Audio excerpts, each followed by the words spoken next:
Gold, trusted gold buyers. మీరు తాకట్టు పెట్టిన బంగారాన్ని విడిపించి ఈ రోజు ఉన్న మార్కెట్ ధరకు కొనబడను.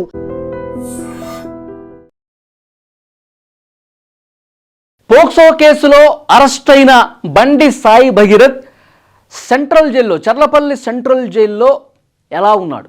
ఆయన శనివారం అర్ధరాత్రి చర్లపల్లి సెంట్రల్ జైలుకు తీసుకెళ్లారు. శనివారం రాత్రి 9 గంటలకి ఆయన పోలీసులు పేట్ బషీరాబాద్ పోలీసులు తీసుకొచ్చారు. 2.5 గంటల పాటు విచారించారు. తర్వాత మ్యాజిస్ట్రేట్ ముందు హాజరుపరిచారు. ఆ తర్వాత 14 రోజులు రిమాండ్ విధించడంతో 2 గంటల సమయంలో, శనివారం అర్ధరాత్రి 2 గంటల సమయంలో చర్లపల్లి సెంట్రల్ జైలుకి తీసుకొచ్చారు. అంటే మొదటి రోజు ఆదివారం, ఆయన జైలు జీవితం ప్రారంభమైన మొదటి రోజు ఆదివారం ఎలా గడిచింది, ఆదివారం రోజు అంతా బండి సాయి భగీరథ్ ఎలా గడిపాడు, దీని గురించి మాట్లాడుకుంటే బండి సాయి భగీరథ్ చాలా ముభావంగా, చాలా డల్గా కూర్చున్నటువంటి పరిస్థితి ఉంది. అతను మార్నింగ్ బ్రేక్ఫాస్ట్ చేయలేదని సమాచారం వస్తుంది. లంచ్ కూడా చేయలేదు. కేవలం అక్కడ జైల్లో ఉన్నటువంటి క్యాంటీన్ నుంచి తీసుకొచ్చినటువంటి బ్రెడ్ అలాగే పాలు, ఈ 2 మాత్రమే తీసుకున్నాడు. యాక్చువల్గా సండే రోజు అక్కడ ఖైదీలకి నాన్ వెజ్ పెడతారు, చికెన్ పెడతారు. ప్రతిరోజు ఏదో కర్రీ ఉంటుంది, రసము ఇలాంటివి ఉంటాయి. కానీ సండే రోజు మాత్రం నాన్ వెజ్ పెడతారు, కొద్దిగా చికెన్ కర్రీ పెడతారు. కానీ అది కూడా తీసుకోలేదు బండి సాయి భగీరథ్. కేవలం అక్కడ క్యాంటీన్ నుంచి తీసుకొచ్చిన పాలు బ్రెడ్ మాత్రమే తీసుకున్నాడు అని సమాచారం వస్తుంది. తర్వాత అంతా ఒకడే ఒంటరిగా కూర్చున్నాడు, ముభావుగా ఉన్నాడు, చాలా నీరసంగా కనిపించినట్టుగా తెలుస్తోంది. అయితే ఇతనికి రాజకీయ నేపథ్యం ఉన్నటువంటి కుటుంబం నుంచి వచ్చాడు కాబట్టి ఏమైనా స్పెషాలిటీస్ ఏమైనా జైల్లో కల్పించారా, ఇది కూడా చాలామంది మాట్లాడుతూ ఉన్నారు. కానీ జైలు అధికారుల నుంచి వస్తున్నటువంటి ఇన్ఫర్మేషన్, సాధారణ ఖైదీల మాదిరిగానే బండి సాయి భగీరథ్ను ట్రీట్ చేస్తూ ఉన్నారు. ఇతనికి ఎలాంటి ప్రత్యేకమైనటువంటి సదుపాయాలు లేవు.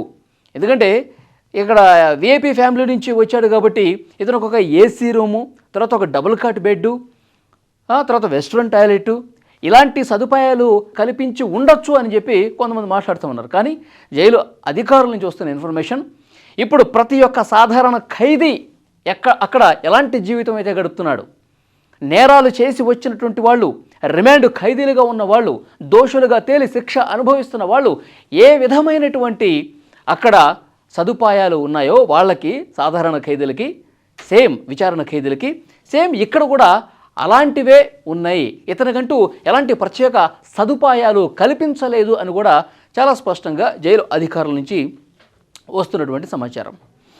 ఇప్పుడు పోలీసులు ఏం చేసే అవకాశం ఉంది? ఎందుకంటే పోలీసు అధికారులు ఇంకా అదనపు సమాచారాన్ని రాబట్టాల్సినటువంటి అవసరం ఉంది. నెక్స్ట్ పోలీసు అధికారులు ఒక 10 రోజుల పాటు కస్టడీకి ఇవ్వమని కోరే అవకాశం ఉంది సాయి భగీరథ్ని. ఎందుకంటే ఆ రోజు అర్ధరాత్రి హడావుడిగా తీసుకొచ్చారు, తర్వాత కోర్టు పెట్టారు, వెంటనే జైలుకి పంపించారు కదా. ఇంకా పూర్తి స్థాయిలో ఆధారాలు సంపాదించాల్సినటువంటి అవసరం ఉంది. మొన్న 2.5 గంటల పాటు ప్రశ్నించినప్పుడు కూడా రావాల్సినంత ఇన్ఫర్మేషన్ రాలేదు. అసలు మొదటి రోజు ఆ అమ్మాయి ఎప్పుడైతే పరిచయం అయిందో అప్పటి నుంచి ఇప్పటి వరకు కూడా ఏమేం జరిగింది ప్రతిదీ పిన్ టు పిన్ రాబట్టాలంటే సాయి భగీరథ్ని కస్టడీకి తీసుకొని విచారించాల్సిన అవసరం ఉంది. అది కూడా 10 రోజులు కావాలని చెప్పి అడిగే అవకాశం ఉంది. సార్ అది తెలిసి ఈరోజు రేపు కోర్టుకి వెళ్తారు పోలీసులు. 10 రోజుల పాటు సాయి భగీరథ్ మాకు కస్టడీకి ఇవ్వాలి, మేము అడగాల్సిన ప్రశ్నలు చాలా ఉన్నాయి, మాకు చాలా డౌట్స్ ఉన్నాయి.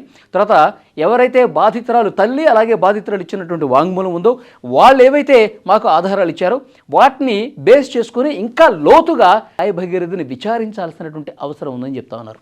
సో డెఫినెట్గా సాయి భగీరథ్ ఎంతవరకు విచారణకు సహకరిస్తారు, ఎంతవరకు నిజాలని ఒప్పుకునే అవకాశం ఉందో చెప్పలేం. ఎందుకంటే ఇప్పుడు వాళ్ళ కుటుంబ సభ్యులు కావచ్చు, వాళ్ళ లాయర్లు కావచ్చు, ఏ తప్పు చేయలేదు, ఇంకా బెయిల్ వస్తుందని చెప్పి చాలా నమ్మకంగా ఉన్నాం, లాయర్లు కూడా చెప్తా ఉన్నారు, అంటే న్యాయం మా వైపే ఉంది, ఎలాంటి తప్పు చేయలేదని చెప్పి బల్లగుద్ది మరీ చెప్తా ఉన్నాడు సాయి భగీరథ్ మాకు అని కుటుంబ సభ్యులు కూడా చెప్తా ఉన్నారు. సో డెఫినెట్గా పోలీసులు కూడా కొన్ని ఆధారాలు ఉన్నాయి ఇప్పటికే, వాటిని బండి సాయి భగీరథ్ ముందు పెట్టి మరింత లోతుగా విచారించాల్సినటువంటి అవసరం ఉంది. కాబట్టి కస్టడీకి తీసుకునే అవకాశం అయితే చాలా స్పష్టంగా వస్తుంది. సో పోలీసులు 10 రోజులు అడిగితే ఒక వారం రోజులు కానీ 5 రోజులు కానీ కోర్టు కూడా యాక్సెప్ట్ చేసే అవకాశం ఉంది. ఇంకొక ముఖ్యమైన విషయం ఏంటంటే బండి సాయి భగీరథ్ ఐఫోన్ని పోలీసులు తీసుకున్నారు.